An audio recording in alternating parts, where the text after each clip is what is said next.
নভেম্বরে ঘূর্ণিঝড় সেনিয়ার হানায় বন্যা ও ভূমিধসে মৃত্যুপুরী ও ধ্বংসস্তূপের নগরীতে রূপ নেয়া এই জনপদের দৃশ্যটি ইন্দোনেশিয়ার সুমাত্রা দ্বীপের।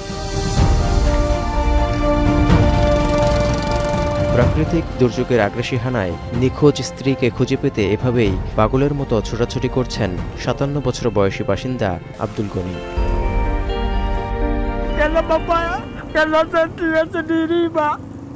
Mau gimana lagi saya? Saya sepotong tangan asal bisa dia diselip dari itu lebih itu Pak.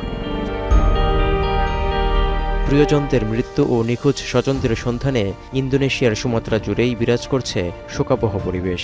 ঘূর্ণিঝড় ডিটোয়ার প্রভাবে ভারী বৃষ্টিপাতে সৃষ্ট ভয়াবহ বন্যা ও ভূমিধসে একই হাল শ্রীলঙ্কারও।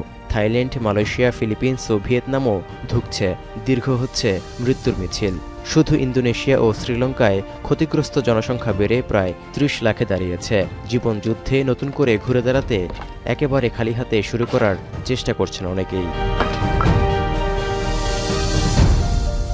අපිට කිසිම දෙයක් ඉතුරු වෙලා නැහැ. ඔක්කොම වතුරට අහු වෙලා අපි නන්නත්තර වෙලා ගන්නම දෙයක් නැති තැනට ඇවිල්ලා තියෙනවා. අපිට ඉතින් ආයේ දැන් බිඳුවේ ඉඳලා තමයි අපි පටන් ගන්න වෙන්නේ। একের পর এক ঘূর্ণিঝড় ও টাইফুনে ঝড়ের গতি বেশি না থাকলেও অনেক বেশি বৃষ্টিতে এমন বিপর্যয় নেমে এসেছে বলে মনে করছেন আবহাওয়া বিশেষজ্ঞরা। এর জন্য বায়ুমণ্ডল ও সাগরের উষ্ণতা বৃদ্ধিকে বড় কারণ হিসেবে উল্লেখ করা ছাড়াও ভবিষ্যতের ঝুঁকি সংখ্যায় সতর্ক করেছে জাতিসংঘের বিশ্ব আবহাওয়া সংস্থা WMO।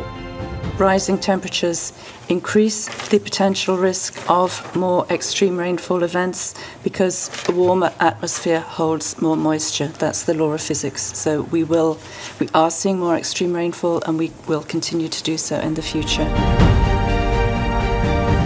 আবহাওয়ার এমন আগ্রাসী আচরণের জন্য জলবায়ুর ক্ষতিকর প্রভাব যে দায়ী তা বলার অপেক্ষা রাখে না। তাই জীবাশ্ম জ্বালানির ব্যবহার ও গ্রিনহাউস গ্যাস নির্গমন কমানোর পাশাপাশি দুর্যোগ প্রতিরোধী ও সহনশীল অবকাঠামো নির্মাণের উপর জোর দেওয়া জরুরি হয়ে উঠেছে বলে মনে করছেন বিশেষজ্ঞরা।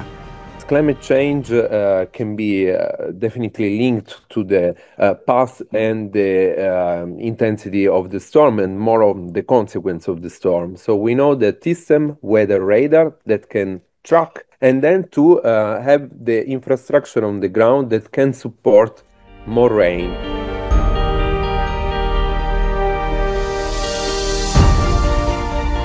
ব্রাজিলে জাতিসংঘের জলবায়ু সম্মেলন COP30 শেষ হওয়ার এক সপ্তাহেরও কম সময়ের মধ্যে প্রাকৃতিক বিপর্যয়ে নাজেহাল অবস্থা দক্ষিণ ও দক্ষিণ পূর্ব এশিয়ার বেশ কয়েকটি দেশের।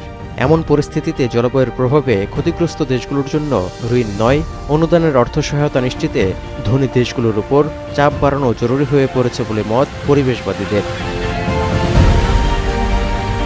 তৌহিদুর রহমান, এখন বিশ্ব।